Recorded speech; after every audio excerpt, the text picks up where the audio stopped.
我哋根本冇得揀，個社會唔侵我哋玩，慘到冇得再慘，係咪要逼我哋做反？我哋根本冇得揀，個社會唔侵我哋玩，慘到冇得再慘，係咪要逼我哋做反？你想起高鐵，有冇諮詢公眾？你要起高鐵，定要利益輸送？我話出蛇皮嘢肉痛，你就話80後失控，根本政府諮詢就等於內部傳閱，廣大市民反對你就當係傳說。有功能組別高鐵點會起唔成？政府話佢哋同商人咁就 win win 雙贏，我哋根本冇得揀，個社會唔侵我哋玩，慘到冇得再慘，係咪要逼我哋做反？我哋根本冇得揀，個社會唔侵我哋玩，慘到冇得再慘，係咪要逼我哋做反？所謂高速鐵路時速170公里，起唔起得成？其實我話知你，橫掂官商勾結利益輸送，香港最出眾，費事搞咁多嘢，又話80後失控。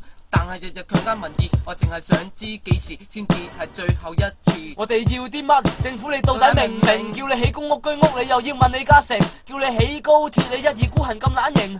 肉食者皮，全部未能遠謀，領匯日日加租，你有冇諗過因由？香港就嚟收皮，都係多得你哋統籌。我哋根本冇得揀，個社會唔侵我哋玩，慘到冇得再慘，係咪要逼我哋做反？我哋根本冇得揀，個社會唔侵我哋玩，慘到冇得再慘，係咪要逼我哋做反？唐英年早逝，唔該你即刻下跪。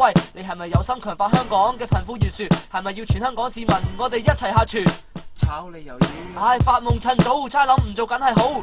佢要做下屆特首，佢肯定做到。800人小圈子選舉選出個特首，選完之後話代表700萬人口。